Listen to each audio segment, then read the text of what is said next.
we just went to the coffee shop and my conversation just intrigued about the sort of waste not, want not, like culture that we have. Obviously we're dealing with second-hand clothing and dealing with stuff that's been essentially saved from landfill, but just a conversation and a discussion about what's the best way to like make the most out of the stuff that we don't need. And I think this was your suggestion actually from a while ago about the university students, which I think is a really good... Yeah, I think that is I do think that's a good shout, because you think they're actually going to utilise them. I think they'll make something from them and turn it into and actually rework it. But it's kind of where I wanted to get to, is it's that I know that we're living in such a wasteful culture and we can't help that, but there's just, I guess, because of us working with second-hand, it's come second nature almost to have this need or want to be more repurposing. And I know that if that was my goal a bit more, I might have had a facility here that worked with upcycling a bit more, but because that's not what we're doing. I mean, we did try it, didn't we, once, but we didn't have the staffing really to do it. For anybody that ever asked, do we do bags or shoes? Yeah, we've got some random bags and some random shoes.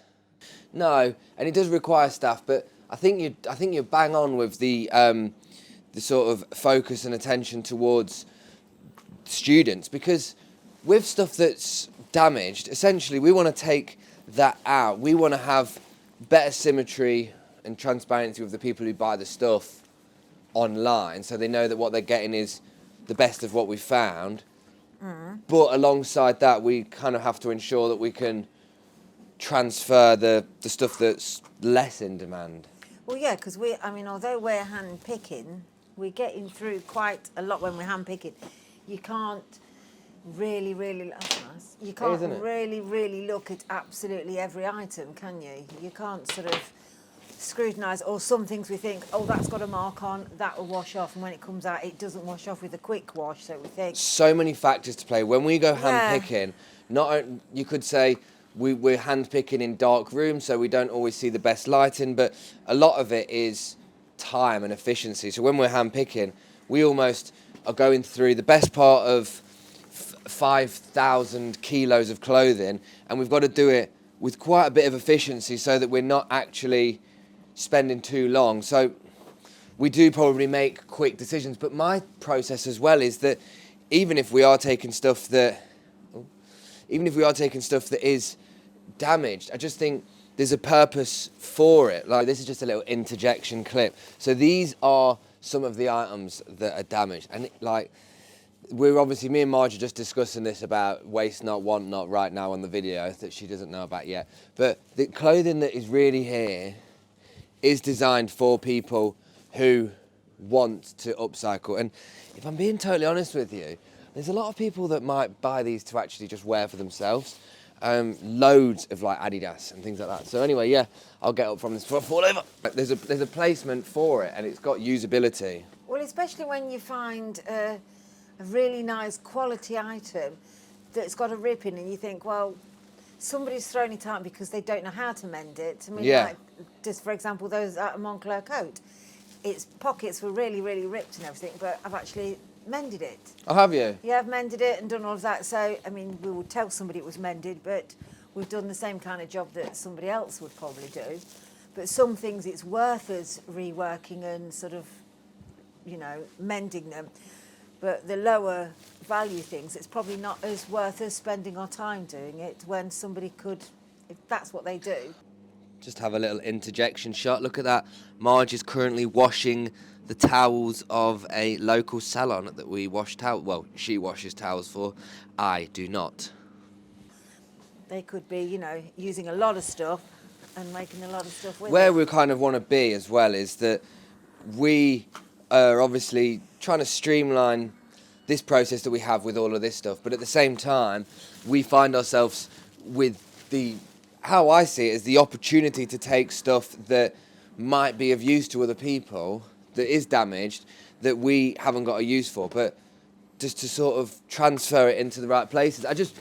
I guess because I've been to uni, and I've sort of been to the uni that we want to like give clothing to or supply a service to. Yeah. It's also an attachment to a service, and plus, I don't know, I wouldn't have any idea where a university would get like used textiles from to sort of create products and stuff. And that's just one example. The other thing is as well is with the stuff, I know that we're not trying to market, you know, obviously with our rags and reworks, and just insert a clip now of the little pile down below that gives a little bit of insight. So we have these rags and reworks online that focus on a cheaper sort of like aesthetic, but they're not size dependent, they're not brand dependent, but they are quality dependent. They are the same quality.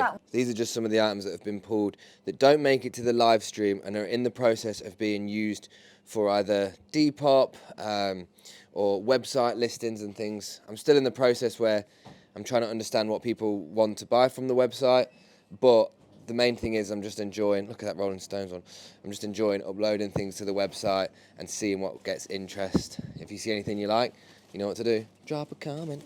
One will go into rags and rework, so you can see the mark on the arm. It's not worth us trying to get it out. So that's a little one. You might not see it with this dark, but yeah, that's actually a main point. So what puts something in... let me ask you the question instead. Okay. What makes something a rag and rework when you are quality controlling it with the ladies? Right, well, first, definitely the smaller items like T-shirts. Yeah. If we find a T-shirt that's got bleach marks on and the bleach marks on the front, if it was a little bit of a bleach mark under the arm, then we think, well, you could cover that up. But if it's a bleach mark on the front or sleeve, whatever, that goes straight in the rags and reworks. It's something that affects visible wearability. Yeah, and if it's got like a hole in it that's just bigger than half a little fingernail. I mean, they really are quite small, the holes. But even if it's a tiny hole, a distress hole, it's like, if it's in a bit of a concealed place, that's fine. But if it's got even a small hole on the front, we'll put it into rags and reworks, because we don't want to be, we will tell people if it's got a hole, but only on the higher quality items. So if we'd got like a Ralph Lauren quarter zip that had a small hole on the front, we would sell it but mention it. But because if it's an Adidas T-shirt with a small hole on the front, we'll put it in the rags and reworks. So this is where the layer of the rags and reworks gets complicated, and I think this kind of comes round to why I had the thought process to have the conversation or plant a certain seed in my head about universities, is because there is a complexity to how things work with the rags and reworks. So everything is like in almost a hierarchy of its brand. Like you say, if it's a Ralph Lauren item or even a Nike sweatshirt, it could have a fault that could be considered unwearable to an Adidas item, but because the demand for the brand is higher, it can still be sold in as individual, because we can still sell that. Yeah, some things we can definitely just sell and say that's what's got wrong with it. Like here, I've got a Ralph Lauren shirt here, but everything else is perfect with it. Yeah. But it has a small mark there, like that. I don't know if you can see that. No, but you can see a small mark, but right. I will put it in, but I think a bit of a rub and a bit of clean of that with a stronger detergent and it'll come out. So then you've got a... Totally. We've just basically got a few angles with it, and I think how I want to see doing the rags and reworks from this side of things is because of the connection we have with the supplier who we can get more clothing from. If we can provide, if there can be a service for it, then it'd be amazing. And I think the conversation, the point of conversation I really wanted to have is, as a service, where does a rag and reworks sit? Because the university students is a perfect example. And personally, being in a situation with profitability, bearing in mind that it's still cost stock, it would be really good to make donations of this stuff to people who could benefit from it as well. Yeah, because at the moment ours is a byproduct of our stock. Yes. It's just a byproduct of, okay, we haven't got the time or the effort to put in to make it work for us, so we're going to sell it as a project for somebody else. But then if we thought that there was an audience that would really want this, then it is actually worth us sourcing the lower grade stuff to save it and have it repurposed. Yeah. And follow our ethos of like saving everything from. I think that's a great point, actually. That's a really good observation, actually, about it being, because that's the best way of saying it. It's a byproduct. Yeah, it is a byproduct. It's a byproduct of our sourcing process, and also it becomes a byproduct after we've actually sourced it. So, like this jumper, for example, is a vintage Pringle one, made in Scotland. Really nice material, but it's got a little hole there. Now, we could probably still sell that. It's a nice. Take a little look at that one. A nice vintage jumper. Let's have a look how much I could sew that. But yeah, so we have like slight little adjustments. But yeah, some of them I can mend anyway, and we do mend. But how good it would be for somebody, you know, like even damaged Levi's. I'm going off the point of it a little bit too much, but just a little close-up look of it. These t-shirts are cool. I always like the band tees. Shouts to Idols. Really cool. Just that discussion of, I think we live in such a wasteful economy, really and do. I know that in order to market these things for people like, say, the cost of living customers, which I only use because it seems relevant, they would have to be size dependent, which would then incur more effort for us in terms of like a service. But where's like when you draw, you know, when you draw the two circles and there's one in the middle, where it's like byproduct of clothing. And Venn diagram, is it? Yeah, but like that thing in the middle where it like hits both sweet spots of like being worthwhile for someone to spend that money, but also like being worthwhile for us. Yes, that's it.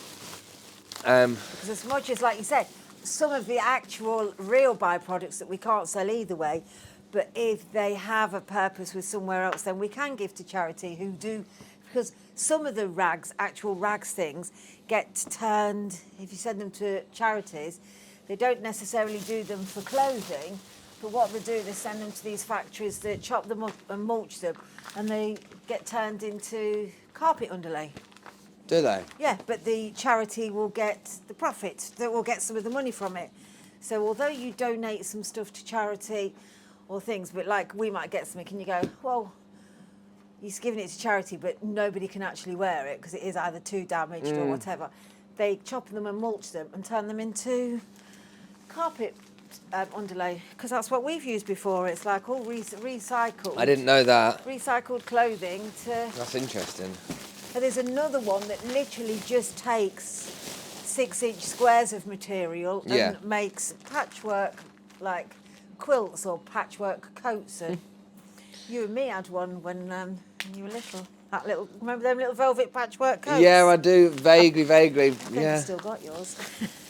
But that's, But that was all an eco thing that was taken from... I think that's the main thing. It's the questions I'm asking are, is it profitable enough to be beneficial for us? But also, my way of doing things now is, I would love it to make sense so that I could give back as a byproduct of the byproduct. Like for me now, feeling more like in that state of being, it's like I would love to give to people who would benefit from it, assuming that we would benefit enough from the other side of it, because otherwise it would obviously sadly cost money rather than generate anything. I was going to say, we don't want it to incur a cost of time and staff to unfortunately prepare it not for something that's we're donating. In an ideal world, yes, but unless we turn ourselves into a registered charity. And unfortunately, and I don't think a registered... There's the next one, registered charity of thingy clothing. You never know.